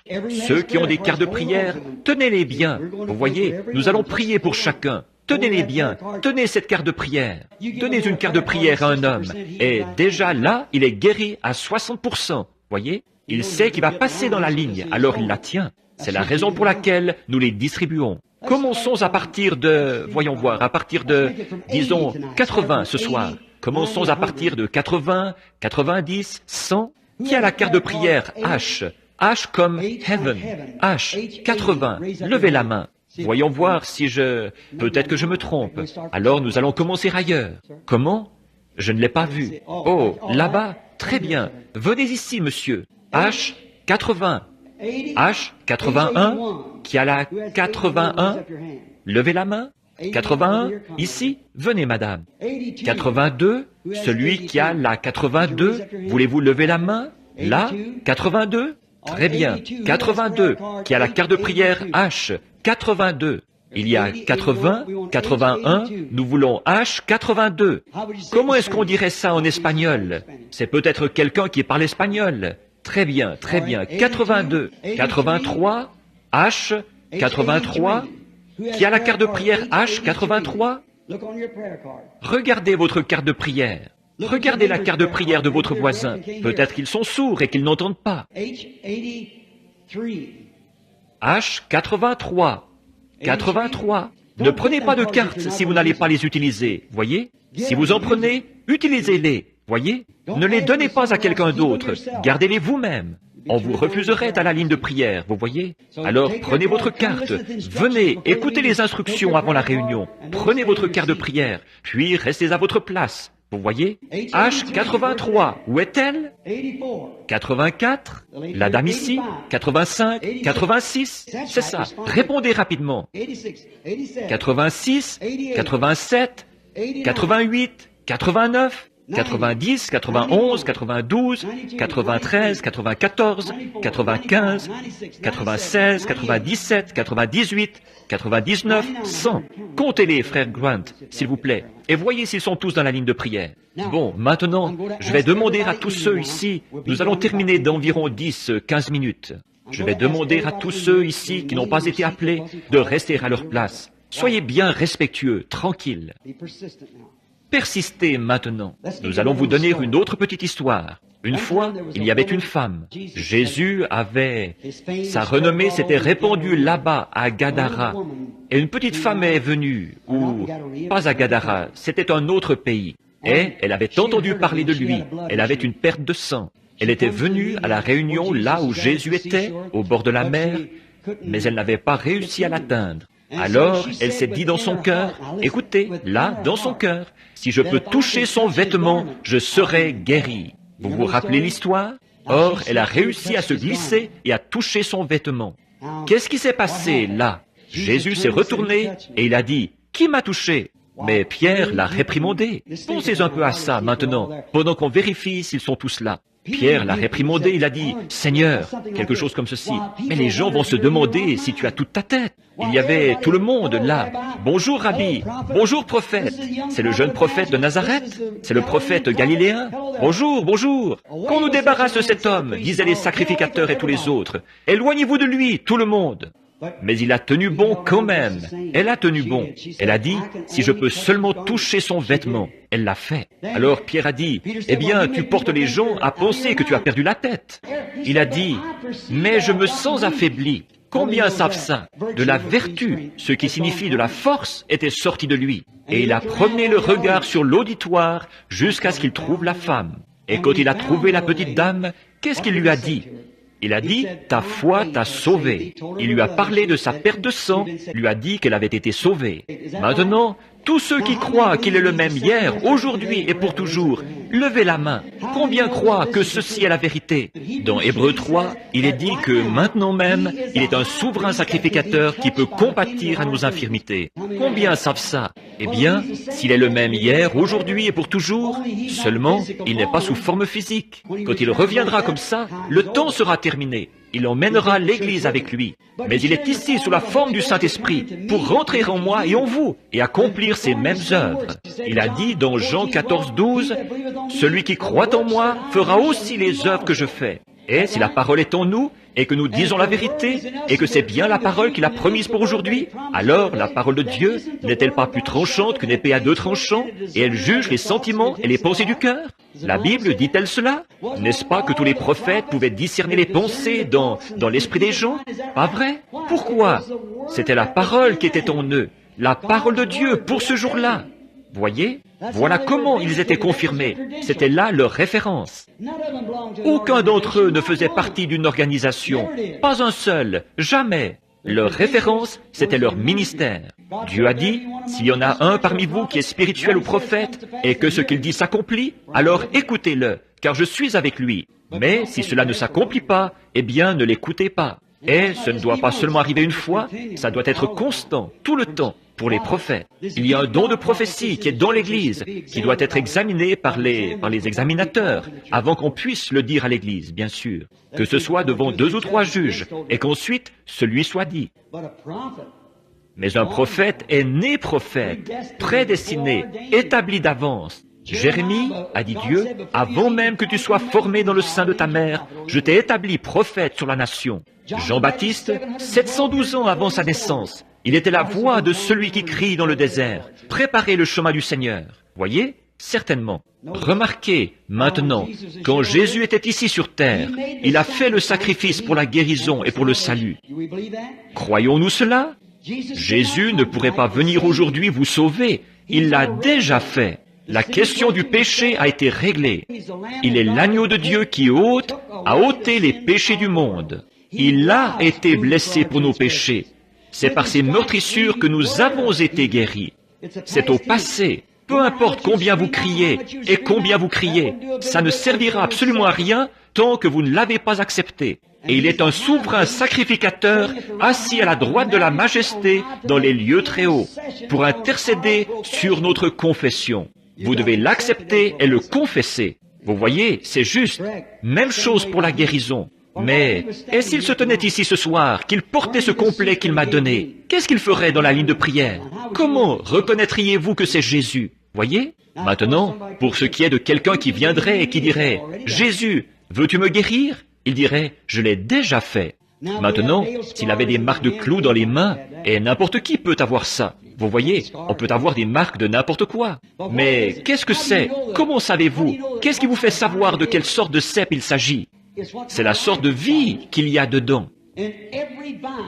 Et tout cep, si le premier sarment qui est sorti de ce cep, Jésus-Christ, ils ont écrit un livre des actes derrière cela. Si jamais il en produit un autre, ils écriront un autre livre des actes. En effet, s'il a porté des raisins la première fois, la fois suivante, il ne peut pas avoir des citrons. Mais un cep de citron peut vivre là-dedans. C'est un agrume. Mais il vit par lui-même. Il produira toujours des citrons. C'est le cep qui est greffé dedans. Mais si le cep lui-même produit un sarment, il portera du fruit comme le premier. Parce que ce sera la vie qui est en Jésus-Christ qui sera dans ce cep. C'est vrai. Jésus a dit, « Celui qui croit en moi fera aussi les œuvres que je fais. » Maintenant, s'il était ici, on le reconnaîtrait à sa vie et aux choses qu'il a promises pour cet âge-ci. Combien d'entre vous étaient ici hier soir? Faites voir votre main. Pratiquement tout le monde, je suppose. Très bien. Maintenant, il y a des gens, tous ceux qui sont dans cette ligne, pour autant que je sache, me sont parfaitement inconnus. Si c'est vrai, levez la main. Tous me sont... Est-ce que vous m'êtes inconnus? Combien dans l'auditoire me sont inconnus? Très bien. La seule chose que je vous demande de faire, c'est d'avoir la foi et de croire que je vous ai dit la vérité. Maintenant, regardez. Christ a promis ces choses pour les derniers jours. Or, je sais que vous avez eu de vaillants combattants ici en ville. Peut-être Oral Roberts et, comme Feu Jacko et ces grands hommes de foi. Ils ont fait leur temps. Mais rappelez-vous, le dernier signe qu'a vu le monde des nations avant que le Fils premier arrive, au temps d'Abraham, qui est le Père de tous. Et Jésus a promis la même chose. Le dernier signe qui a été montré à l'Église élue. Maintenant, rappelez-vous, il y en avait un. 2 sont descendus prêcher à Sodome. Ils n'ont jamais montré ce signe. Pas plus qu'aujourd'hui. Mais à l'Église, appelée à sortir, le signe a été montré. Et de même, Jésus a prophétisé que ce serait la même chose. Vous voyez? Dieu manifesté dans la chair. Vous voyez? Discernant les pensées qui sont dans le cœur. Voyez? Or, il a promis cela. Les cieux et la terre passeront, mais cela, non. Maintenant, s'il manifeste ça, pour montrer qu'il est présent ici, combien de vous croiront en lui pour votre guérison et tout ce dont vous avez besoin? Maintenant, Seigneur Jésus, maintenant, c'est à toi, Père. Quelle que soit ta volonté, qu'elle soit faite. Je suis ton serviteur. Ceux-ci sont tous tes serviteurs, ou beaucoup d'entre eux ici. Que ceux qui ne sont pas tes serviteurs, par ta présence, sachant que peut-être avant le matin, ils devront se retrouver devant ta face. Maintenant, tu peux leur sourire par la grâce, mais alors, tu seras leur juge. Que Jésus vienne parmi nous ce soir, qu'il en soit ainsi, Seigneur, et qu'il accomplisse et qu'il fasse ce qu'il a fait avant sa crucifixion. Ce sera pour nous une assurance, face à toutes les religions païennes, que notre Sauveur n'est pas mort, mais qu'il est ressuscité des morts.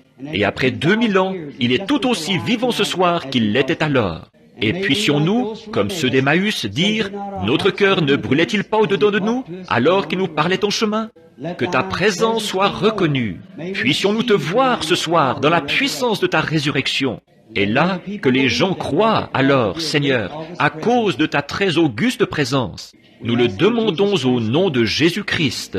Amen. Maintenant, je prends chaque esprit. Chacun de vous est un esprit. Rappelez-vous, moi, vous ne m'avez jamais vu. Vous voyez cette vieille carcasse usée, ici, qui déclare cette voix. Or, cette voix, ou bien elle vient de Dieu, ou bien elle ne vient pas de lui, tout comme la vôtre. Cette voix est seulement enveloppée dans cette carcasse, qu'un jour j'échangerai contre une nouvelle, qui ne vieillira pas. Mais, mon ami, chacun est un esprit. Alors, quand vous bougez, vous voyez, quand vous avez le contrôle, là, vous voyez, ça dérange. Restez assis bien tranquillement, soyez en prière. Je veux que, si Dieu fait quelque chose, je veux que vous lui soyez reconnaissant, certainement, que vous le louiez, et puis que vous soyez respectueux et que vous regardiez bien. Restez assis bien tranquillement et croyez de tout votre cœur. Maintenant, vous, là-bas, qui n'avez pas de carte de prière, où que vous soyez, croyez simplement et dites ceci. Seigneur Jésus, ce qu'il nous a dit, c'est dans la Bible. Nous, je sais que tu as promis cela. Et je sais qu'il faut que ça vienne de toi. Ce ne peut pas être cet homme. Il est un homme comme moi, ou comme mon mari, ou comme mon fils, ou mon frère, ou n'importe qui d'autre. Voyez? Mais un don n'est pas quelque chose, un couteau qu'on prend pour aller s'en servir. Un don.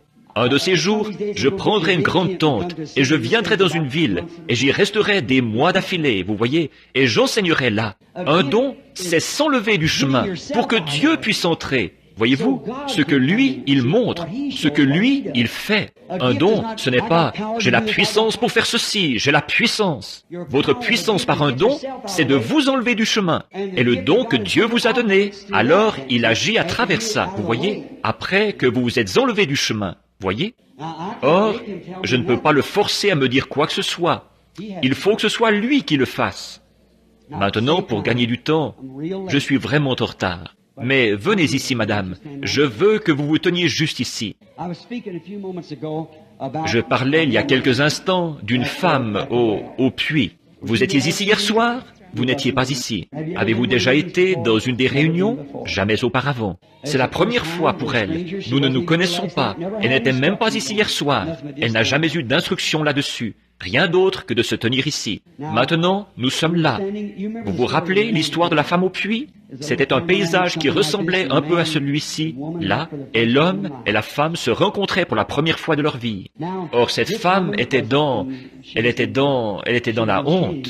Elle avait été mariée trop de fois. Elle vivait avec un homme avec qui elle n'était pas mariée. Et c'était une chose très mauvaise. Et Jésus lui a parlé.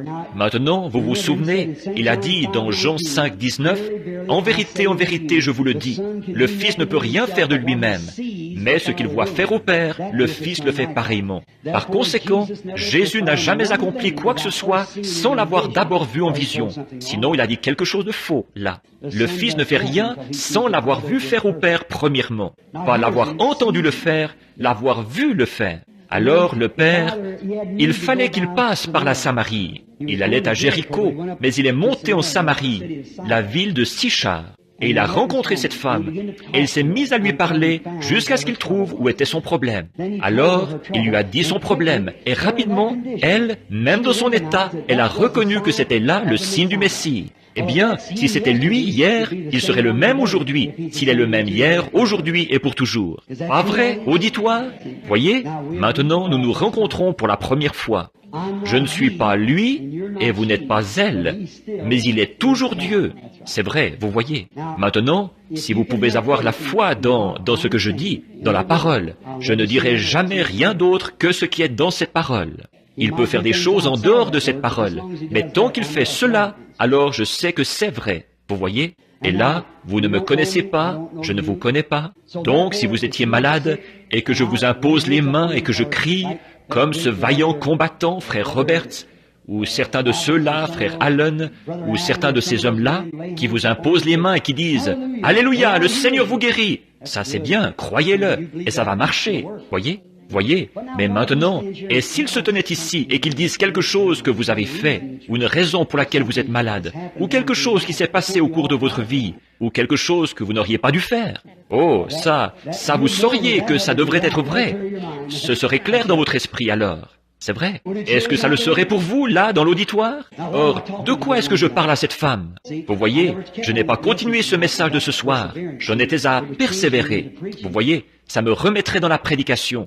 Et maintenant, je dois revenir au discernement, me détendre, mettre William Branham de côté. Combien ont déjà vu cette photo qui a été prise ici, à Houston? Et vous, elle est ici, elle est là devant maintenant, vous voyez? Elle est là, suspendue juste à côté, entre moi et la femme, maintenant même. Elle est là, elle tournoie. Si la femme voulait en être témoin, elle sait que pendant les quelques dernières secondes, il y a eu quelque chose comme une sensation très douce. Si c'est vrai, levez la main. Voyez, je suis en train de la regarder. Vous voyez, c'est comme de vivre dans une autre dimension. Je la regarde à travers la femme. Maintenant, la dame, une chose, c'est qu'elle est extrêmement nerveuse. Et c'est pour ça que vous vouliez que je prie. Et c'est bien naturel, parce qu'en ce moment, à cause de cette période de la vie que vous vivez, d'arriver à cet âge-là et tout, ça vous rend nerveuse. Autre chose, c'est que vous avez quelque chose dans le côté. C'est comme des petites poches d'air, qui se forment dans votre côté. Bien, est-ce que c'est vrai? Levez la main si... Voyez, là, vous voyez, voilà que cela revient encore. Quelqu'un qui dit, il a deviné. Je vais dire qui c'est un de ces jours, vous voyez, ne le faites pas. Vous ne pouvez pas vous cacher maintenant. Souvenez-vous, vous voyez, la parole, elle est ici, elle-même, pas moi, mon ami, je suis seulement votre frère. Mais la parole est ici. Tenez, elle est quelqu'un de bien. Voyons si j'ai deviné ça. Là, je ne sais pas ce que j'ai dit. Il faudra que ça passe par la bande pour que je le sache. Un instant, là. Oui, elle est nerveuse, ce qui est causé par une période, son âge et tout. Et puis, autre chose, vous avez subi une opération, et c'était un problème gynécologique il y a quelque temps. C'est vrai, ça vous a rendu encore plus nerveuse que jamais. C'est vrai, n'est-ce pas? Eh oui, c'est vrai. Et là, ça vous a rendu nerveuse, parce que cette période de la vie, ça vous a rendu plus nerveuse. Pensez-vous que je devine ça, là? Voici autre chose. Il y a une fille avec vous, une petite fille. Elle est ici, elle a les oreillons. Pas vrai? Elle est assise là-bas. Il y a une femme, une autre femme, une de vos amies. Elle a une oppression mentale, nerveuse, en quelque sorte, et mentale. Pas vrai? Maintenant, quand vous retournerez, posez ce mouchoir sur elle. Les oreillons disparaîtront, elle s'en remettra, et vous serez guéri. Allez, croyez au nom du Seigneur Jésus. Est-ce que vous croyez? C'était Jésus hier, c'est Jésus aujourd'hui. Vous devez savoir que c'est quelqu'un, vous voyez? Oui, il faut que quelqu'un... Bon, là, regardez, ça, c'était derrière moi. Voyez, ce n'est pas... Moi, je n'aurais pas pu faire ça. Vous savez qu'il faut que ce soit une puissance, n'est-ce pas? Croyez-vous que c'est le Seigneur Jésus, selon sa promesse? Que le Seigneur vous bénisse. Bonjour, madame. Je vous suis inconnu, à vous aussi. Je ne vous connais pas, je ne vous ai jamais vu de ma vie. Nous sommes des inconnus l'un pour l'autre. C'est la première fois que nous nous rencontrons, pour autant que je sache. Mais maintenant, si le Seigneur Jésus me disait quelque chose à votre sujet, quelque chose comme pour cette dame-là, quoi que ce soit, croiriez-vous que c'était le Seigneur Jésus au lieu de... Ce ne serait pas moi, vous savez. Et là, vous pourriez dire, comme les pharisiens, c'est Belzébul, un mauvais esprit. Et parce qu'ils ont dit de l'Esprit de Dieu qui accomplissait l'œuvre en lui que c'était un mauvais esprit. C'était un blasphème contre le Saint-Esprit, ce qui n'allait jamais être pardonné quand ceci viendrait en ce jour-ci. C'est la raison pour laquelle notre nation passe en jugement aujourd'hui. Il ne lui reste plus rien d'autre à attendre que le jugement. Elle est pleine de Jack Ruby et tout, alors il ne peut rien lui arriver d'autre que le jugement. Bon, vous êtes malade. Vous êtes allé voir un médecin. Il vous conseille vivement de vous faire opérer. Il s'agit d'une opération du côlon. C'est juste, n'est-ce pas? Voici autre chose. Côté spirituel, vous avez terriblement besoin. Vous sentez que vous n'allez pas bien. Vous vous êtes laissé un peu éloigner et vous voulez revenir. Eh bien maintenant, vous êtes revenu. Maintenant, allez, croyez de tout votre cœur et vous guérirez au nom de Jésus-Christ. Vos péchés vous sont pardonnés. Maintenant, allez, croyez. Maintenant, ce n'est pas moi qui ai dit que les péchés étaient pardonnés. C'est lui qui l'a dit. Vous voyez, ce n'était pas moi, c'était lui. Vous voyez? Est-ce que vous croyez? Avec ça, vous devriez tous reconnaître que c'est lui qui est ici. Pas vrai? Si vous croyez, simplement, ayez simplement la foi, ne doutez pas, soyez respectueux et croyez Dieu. Maintenant, vous voyez, vous êtes dans sa présence. Maintenant, si un de ces discernements a fait dire au Fils de Dieu, de la vertu est sortie, que pensez-vous que ça me ferait, à moi, un pécheur sauvé par sa grâce? Voyez? Ce serait... Vous savez ce que ce serait. Un petit instant. Ce n'est pas la femme. Dites, vous qui venez juste d'être guéri, là, madame, en train de retourner vers votre place, regardez-moi un petit instant. Il y a un homme assis là, juste devant vous, qui a des problèmes de sinus. Il est assis juste là. Oui, croyez-vous que Dieu va vous rétablir? Vous croyez? Très bien. Dites-moi ce qu'il a touché. Je ne connais pas cet homme, je ne l'ai jamais vu de ma vie. Si c'est vrai, faites signe de la main, si nous sommes étrangers l'un à l'autre. Bon, regardez, pour que vous sachiez autre chose, sa femme, qui est assise là, à côté de lui, croyez-vous que Dieu peut me dire ce qui ne va pas chez elle? Croirez-vous que je suis son prophète, son serviteur? Allez-vous le faire? Elle a le rhume des foins. Si c'est vrai, levez la main, madame. Alors c'est exact. Maintenant, si vous croyez, tous les deux, vous avez touché quelque chose. Croyez maintenant, et ça vous quittera. Croyez-vous en Dieu? Ne doutez pas, ayez foi en Dieu. Voici un homme. Je n'ai jamais vu cet homme. Il est pas mal plus jeune que moi, et je ne l'ai jamais vu auparavant. Si nous sommes des inconnus l'un pour l'autre, monsieur, levez les mains. Très bien. Je ne l'ai jamais vu. Maintenant, prenons une illustration dans la Bible. Prenons quand Jésus a rencontré Simon-Pierre. J'imagine qu'il était un homme d'à peu près cet âge-là, le cheveu qui se fait plus rare quand Jésus l'a rencontré. Maintenant, regardez bien, il lui a parlé. Maintenant, si je ne connais pas cet homme, je ne l'ai jamais vu, nous avons tous les deux les mains levées, comme quoi nous sommes totalement étrangers l'un à l'autre. Bon, les autres, c'étaient des femmes. Voyons ce qu'il en est de cet homme. Maintenant, regardez-moi un petit instant, comme votre frère. Et maintenant, si le Seigneur veut bien dire quelque chose que vous avez fait, ou quelque chose que vous auriez dû faire, ou que vous n'auriez pas dû faire, ou quoi que ce soit, vous saurez si c'est la vérité ou non. Vous sauriez. Et puis, s'il peut vous dire ce qui ne va pas chez vous, ou quelque chose qui vous préoccupe, quelle est votre maladie, ou quelque chose comme ça, vous dire quelque chose dont vous saurez si c'est vrai ou non. Alors, s'il peut vous dire ce qui est arrivé, et que vous sachiez si c'est vrai ou non, s'il vous dit ce qui va arriver, alors vous saurez que c'est nécessairement vrai. Bien, est-ce que ça ferait que chacun ici, je prends juste mon temps avec cet homme, et je lui parle, c'est le premier. Maintenant, regardez par ici un petit instant, alors que nous parlons. Que le Seigneur m'aide maintenant.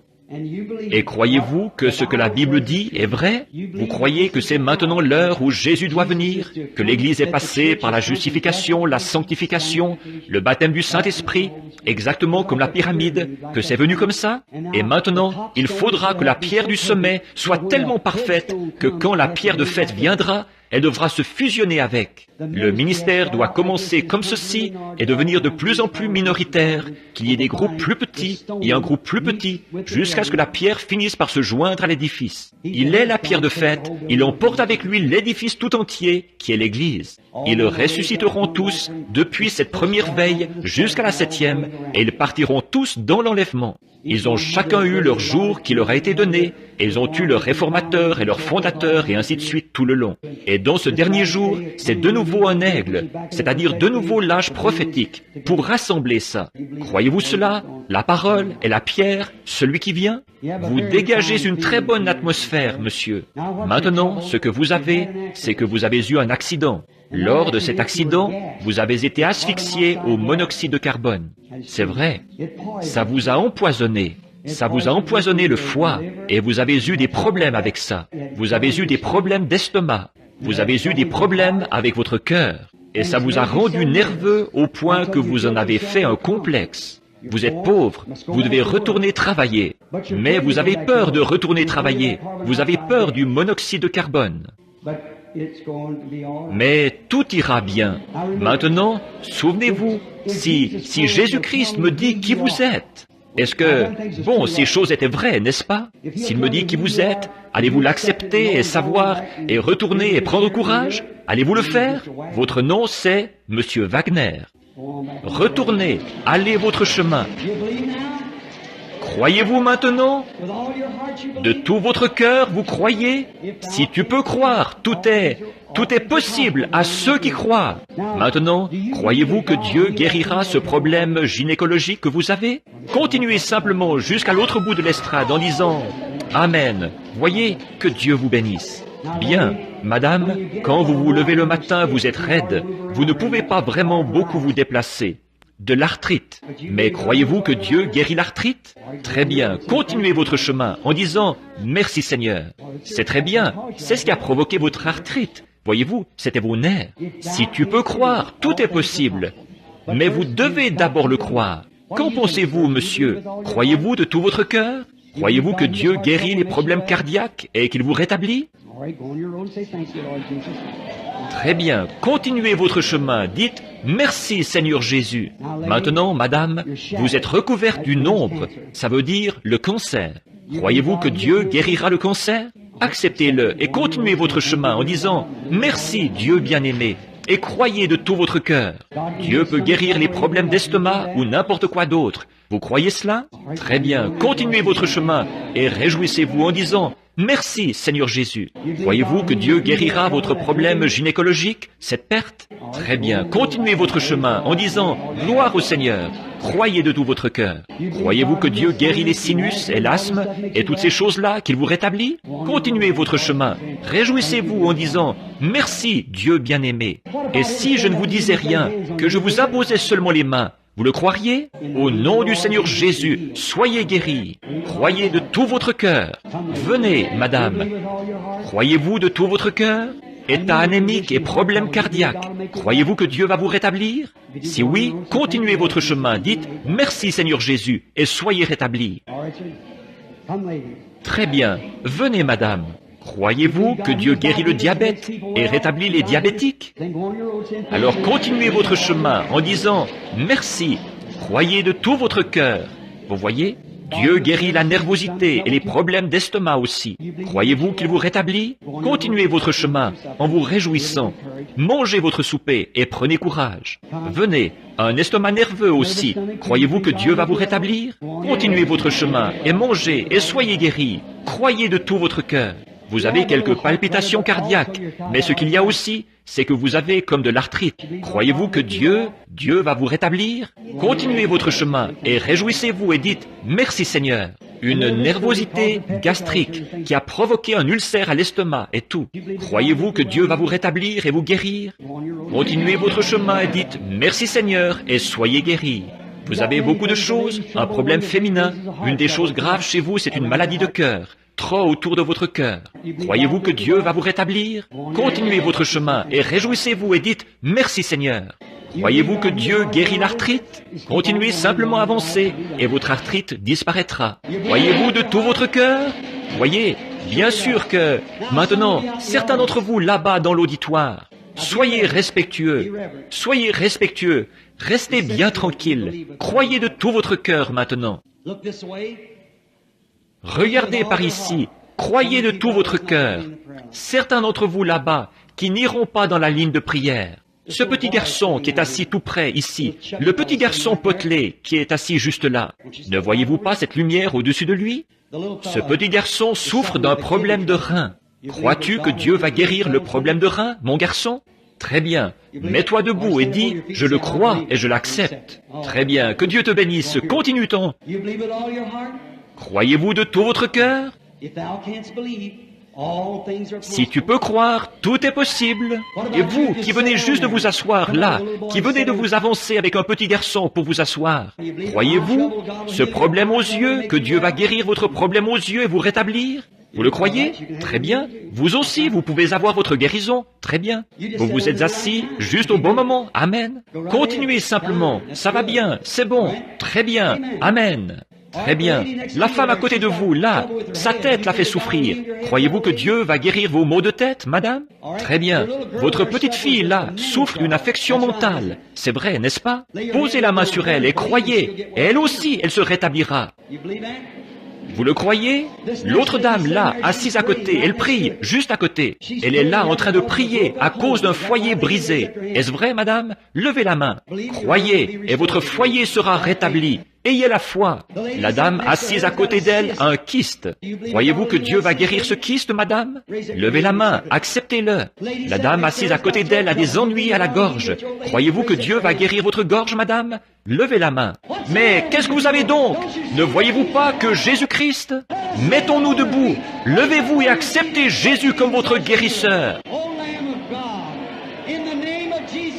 Ô agneau de Dieu, au nom de Jésus-Christ, guéris chaque personne ici pour ta gloire.